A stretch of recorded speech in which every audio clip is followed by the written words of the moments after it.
नमस्कार मंडळी. चला तर माझ्या मुलाला तर हा पदार्थ इतका आवडतो की नेहमी हेच बनव म्हणतो. तर काय नेहमी आपण चपातीसाठी पीठ हे मळलेलंच असतं. आता तयारी काय करायची तर 1 वाटी बेसन पीठ घेतलं, त्यामध्ये थोडीशी हळद घालायची, चवीपुरतं मीठ घालायचं, त्याचबरोबर बारीक कट करून घेतलेला टॅमॅटो घालायचा, बारीक कट केलेली शिमला मिरची घालायची, त्यानंतर बारीक कट केलेला कांदा घालायचा. हे सगळं समप्रमाणात घेतलेलं आहे. त्यानंतर भरपूर अशी कोथिंबीर बारीक कट करून घेतली, ती घालून घ्यायची. आता हे मिक्स करून घ्यायचं आहे आपल्याला आणि यामध्ये थोडं थोडं पाणी घालून आपल्याला हे भिजवून घ्यायचं आहे. तर पहा, आजचा पदार्थ किती मस्त आणि जबरदस्त असणार आहे यावरून तुमच्या लक्षात आलंच असेल. आता थोडं थोडं पाणी घालायचं आहे आणि पातळसर आपल्याला हे बेसन पीठ भिजवून घ्यायचं आहे. पण खूपही पातळ भिजवायचं नाही. त्यामुळे ना पाहू शकता, तुम्हाला मी इथे दाखवणार आहे की कशा स्वरूपाचं आपल्याला हे बेसन पीठ भिजवून घ्यायचं आहे. तर त्यासाठीच आपण इथे थोडं थोडं पाणी घालून हे बेसन भिजवून घेत आहोत. यामध्ये तुम्ही बेसन पिठाव्यतिरिक्त तांदळाचं पीठही थोडंसं वापरू शकता, परंतु बेसन पिठाला टेस्ट छान असते, त्यामुळे पूर्ण बेसन पीठ वापरलेलंच योग्य राहतं. आता इथे पहा, पूर्णपणे मिक्स करून झालेलं आहे. अशा स्वरूपाची कन्सिस्टन्सी आपल्याला ठेवायची आहे. आता इथे पीठ भिजवून झालं की लगेचच आपल्याला पीठ घ्यायचं आहे. तर पहा, हे पीठ मी नॉर्मली चपात्या बनवण्यासाठीच मळलेलं आहे. त्यामधलंच एक चपातीचा उंडा तोडून घ्यायचा आणि सुक्या पिठामध्ये बुडून आपल्याला ही चपाती लाटून घ्यायची आहे. इतका सोपा आणि जबरदस्त चवीचा हा पदार्थ आहे ना, की मुलांनी फरमाईश करण्या अगोदर तुम्हीच सजेस्ट कराल की बाळा तुला मी हे बनवून देऊ का. इतका सोपा बनवायला हा पदार्थ आहे. तर इथे आपण ही पोळी अशा पद्धतीने लाटून घेणार आहोत. तर सगळीकडून एकसारखी पोळी लाटायची आहे. जरी तुम्ही हा पदार्थ बनवताय तरी सुद्धा पोळी लाटत असताना कुठे जाड कुठे पातळ न करता सगळीकडून एकसारखी पोळी लाटून घ्यायची आहे.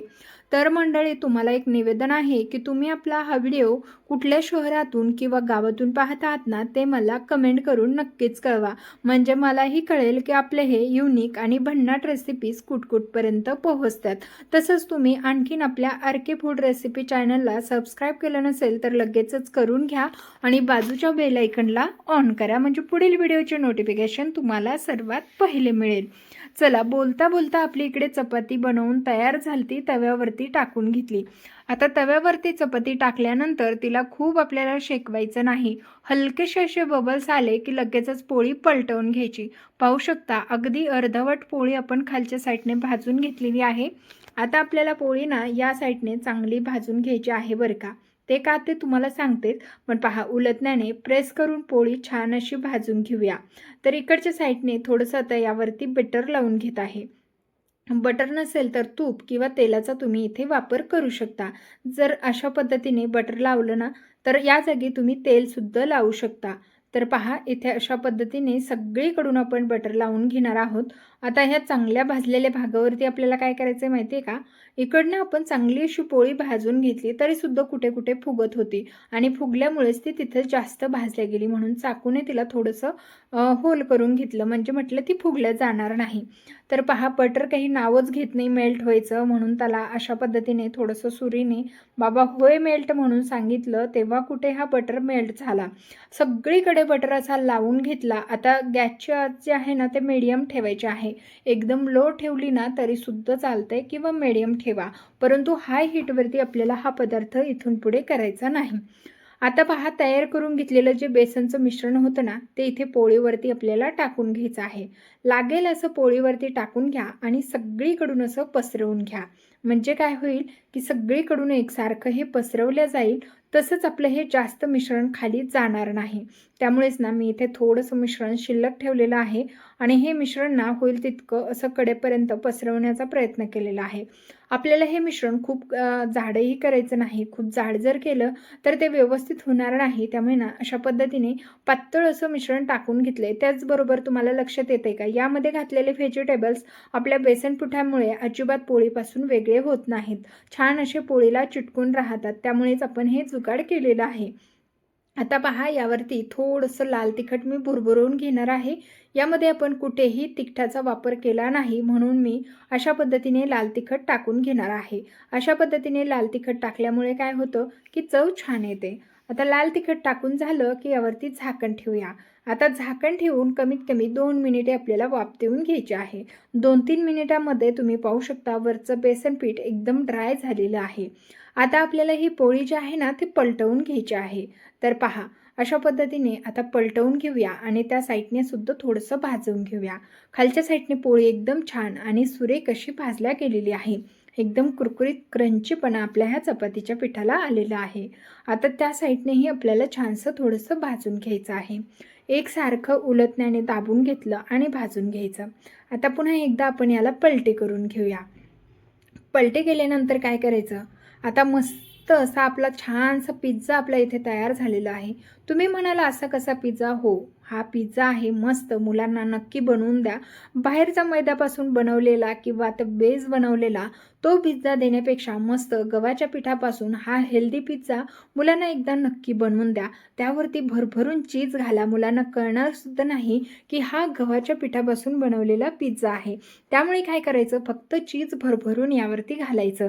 तर पहा अशा पद्धतीने मी इथे चीज जे आहे ना ते किसून घालणार आहे.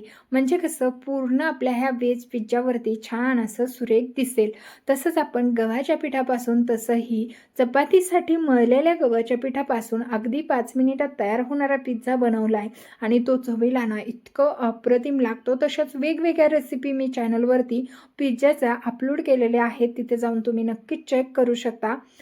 तर त्यासुद्धा खूप अप्रतिम होतात. तर इथे एक चीजचं क्यूब मी किसून घातलेलं आहे. आता झाकण ठेवायचं. गॅस मात्र लो ठेवला होता आणि मस्त असा आपला पिझ्झा तयार झाला आहे.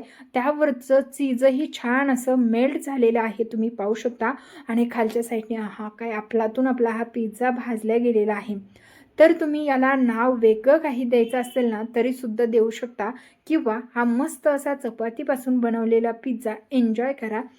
रेसिपी तुम्हाला नक्कीच आवडली असेल, आशा करते. रेसिपी आवडली असेल तर व्हिडिओला एक लाईक नक्की करा. तर आता हा पिझ्झा आपण इथे काढून घेऊया आणि कटिंग करून घेऊया. पिझ्झा आता चपातीचा आहे म्हटल्यानंतर तो काही असा सहजासहजी कट होत नाही बरं का. याला थोडीशी कट करण्यासाठी मेहनत लागते, परंतु तो कट होतो. त्यामुळे काही विषय नाही. असा मस्त असा पिझ्झा आपल्याला कट करून घ्यायचा आहे. इथे आता मस्त पिझ्झा मी कट करून घेते आणि तुम्हाला दाखवते.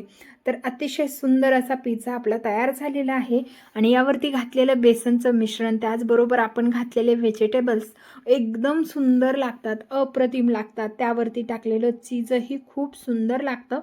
त्यामुळे यापेक्षा जास्त चीज जरी तुम्हाला वापरायचं असेल ना तरी वापरा. तुमच्या मुलांना जर चीज खायला आवडत असेल तर जास्त प्रमाणात चीज घालून असा हेल्दी पिझ्झा एकदा नक्की बनवून द्या. तर इथे पहा म्हटलं ना थोडंसं अवघड आहे. कसं बसं इथे पिझ्झा मी कट करून घेतलेला आहे आणि मस्त सुरेख असा आपला पिझ्झा तयार झालेला आहे. आता मी चीज कमी वापरलं, पण इथे तुम्ही 2 ते 3 क्यूब जरी वापरल्या ना तरी चालणार आहे. जेवढं तुम्ही चीज यावरती वापराल तेवढा हा पिझ्झा सुरेख आणि चविष्ट होणार आहे. असा तर तो खूप छान झालेला आहे. आता याच्या सोबतीला ना फक्त जर सॉस असेल ना तर हा अप्रतिम असा आपला पिझ्झा तयार झालेला आहे. तर मंडळी तुम्हाला आजची ही पिझ्झा रेसिपी कशी वाटली ना मला ते कमेंट करून कळवायला मात्र विसरू नका. तुमची एक कमेंट ह्या रेसिपीचे म्हणजे गुणवत्ता सांगत असते. त्यामुळे तुम्हाला रेसिपीला कितपत ही रेसिपी जितकी परफेक्ट वाटली ते नक्की कळवा. आवडल्यास लाईक, शेअर आणि सबस्क्राईब. धन्यवाद.